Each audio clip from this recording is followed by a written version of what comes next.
Welcome to this lecture series on the American Revolution. We're going to start with part one, the shot heard round the world. By 1775, the relationship between the colonies and the king and parliament had gotten really, really bad. So bad, in fact, that the colonies had established the First Continental Congress in which they decided to discuss what they should do about this situation between the king and themselves and what they can do to try and get that return to benign neglect that they so desired. First, they called for the repeal of the coercive acts, or as they called them, the intolerable acts, those acts that had been implemented after the Boston Tea Party, right? But they also sent a list of rights to King George III, colonial rights, rights like, for example, life, liberty, property, the right to peaceably assemble, the right to petition the king, right? And they also boycotted British goods, again, like they had done in previous times before, because, well, that had worked, right? King George III was not amused by all this. He saw this as just his colonies being in rebellion, right? He didn't see them as a list of rights. He saw them as a list of demands. How dare they dictate to me? I am their king, right? And he's absolutely convinced that Boston is the problem, that if he can just get Boston under control, this whole thing's going to go away.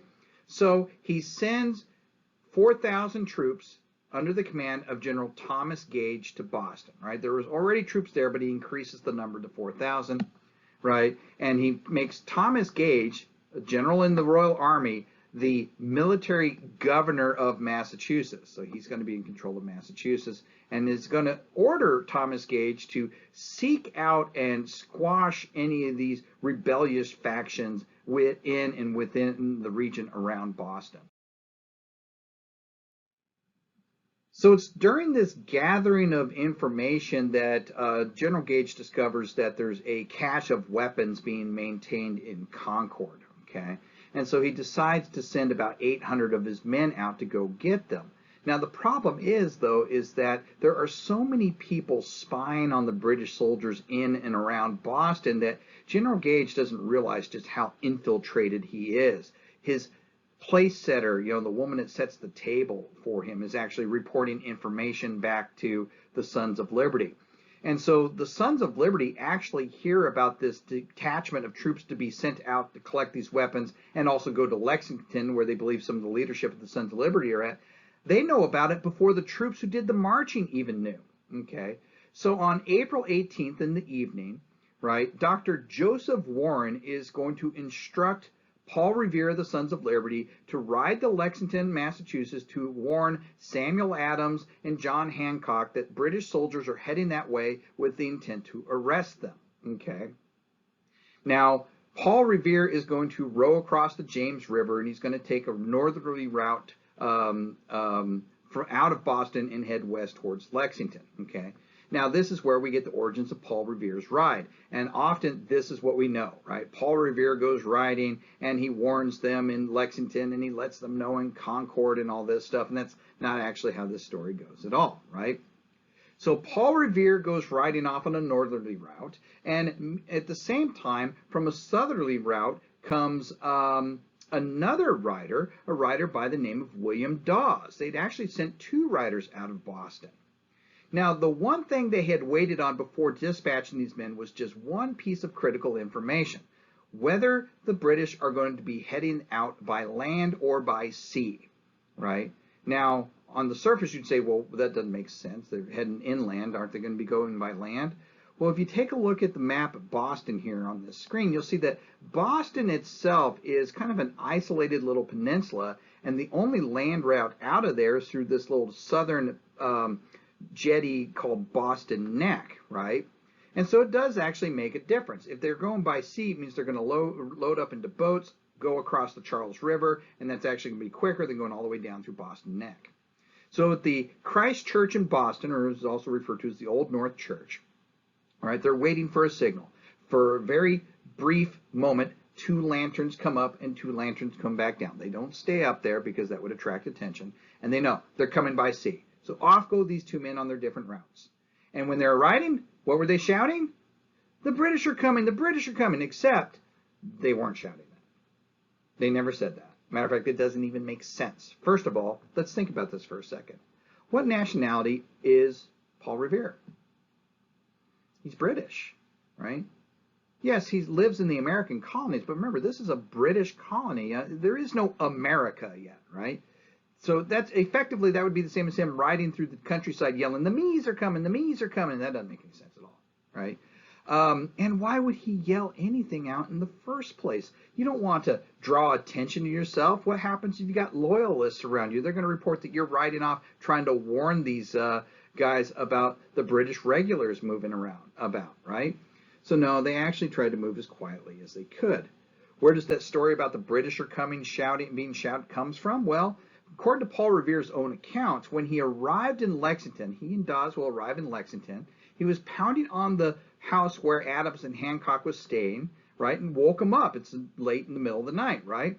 And he was chastised by a sentry for making so much noise. And his response, again, according to his own accounts, was, noise? You'll have noise enough before long. The regulars are coming out, right? That's what happened there. Now, like I mentioned, 2 riders, not 1, right? Well, they're about to gain a 3rd. After they warn Hancock and Adams there in Lexington, another rider joins them, Dr. Samuel Prescott, who's from Lexington, and he's going to ride off towards Concord with these other men.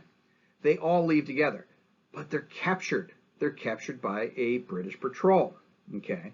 Now, Samuel Prescott actually escapes really quickly, and Dawes does a little while after, right?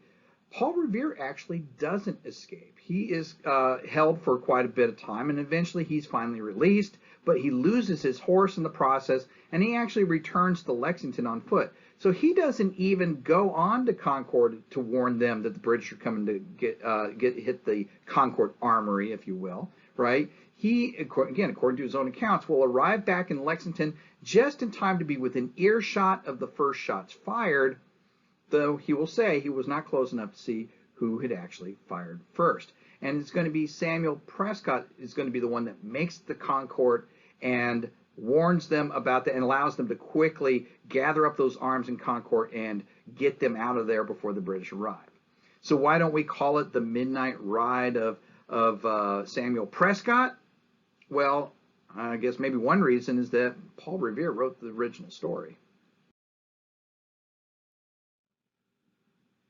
So here we are on the night of April 18th, 1775, and into the early morning hours of April 19th, 1775, and you have 800 light infantry and grenadiers, all under Lieutenant Colonel Francis Smith's command, that is moving towards Lexington and Concord. All right. Now, about 250 of them, led by Major John Pitcairn, is going to arrive in Lexington first. And what he's going to find is he's going to find Captain John Parker. Captain John Parker has rounded up about 70 Minutemen who have assembled in Lexington Green to confront the British soldiers that were coming their way, right? Why were they called Minutemen? Well, they were called Minutemen because they had the ability to get themselves ready and be out the door in 60 seconds, right? They can be ready in a minute. They are literally gone in 60 seconds, okay? And so they are confronting, the Minutemen under Parker are confronting Major Pitcairn and his men. And, of course, Major Pitcairn is telling these men, you know, stand down, drop your weapons, disperse, right? You have this kind of short shouting match that goes back and forth. And then at some point, somebody fires a shot. We don't know who. The result is that both sides exchange a single, very quick volley, right? And very quickly, both commanders get their men back under control. Neither of these guys are really out for blood this night, right? You know, this is not what they're looking to do. And remember, these are British citizens shooting or up against British soldiers. You know, this is the two people, the groups shooting at each other. So there's a little bit of animosity towards engaging in violence, right? But when everything's said and done, you have 8 of the Minutemen laid dead, you have 10 wounded, and you have 1 wounded British soldier. Right? So now something has happened. Blood has been spilled. A bridge has been crossed now that cannot be uncrossed, right? Now, the British contingency will continue on to Concord and the armory. They're not going to find a whole lot there. Like I said, the message got sent up there to get that stuff out of there, and it's exactly what they did. Lieutenant Colonel Francis Smith described what he found there as follows. He says he found 3 pieces of iron ordnance cannon, some new gun carriages, a great number of carriage wheels which had been burnt, a considerable quantity of flour, some gunpowder and musket ball, and other small articles thrown in the river, right? That's how he described what he found in Concord. So I always take a look at success based on obtaining your military objectives. That's a way you have to look at when you look at warfare. Their objectives that night was capture the leaders of the Sons of Liberty. Hard fail on that one, right? And capture the armory. Another hard fail on that. So now these men have to walk back to Boston, right? Now, those Minutemen that dispersed in Lexington didn't all just go hide or go home. They went around and started waking up more people. And you have a massive amount of people that are starting to come out of the woodworks. And these troops trying to get back to Boston are going to find themselves in ever-increasing fire as they move along. People taking shots at them. This, again, is how is described by Lieutenant Colonel Smith. It says, on our leaving Concord to return to Boston, they began to fire on us from behind the walls, ditches, trees, etc., which as we marched increased to a great degree and continued without intermission of 5 minutes altogether for, I believe, upwards of 18 miles, which is pretty much the entire walk back to Boston. Okay. Guerrilla warfare. These guys are shooting from behind everything they can find, and it's going to be pretty devastating. In total, 273 casualties out of the 800 men who had left that night, right? Now, remember, casualty doesn't mean dead. I know that a lot of times you're led to believe casualty means dead. The press is really good at making you think that because it sounds more horrifying. But casualty means cannot fight, right? So that is killed, wounded, lost, prisoner, sick, right? The famous Texas battle for the cannon, right? The come and take it cannon. The Texians had 1 casualty. A guy fell off his horse, broke his nose. That counts. It's a casualty. Okay. In this case, the British have 73 dead, 174 wounded, and 26 that ended up missing. That is still very substantial, though, because that means that you had over 1/3 of your force that was taken out of commission in just this one skirmish.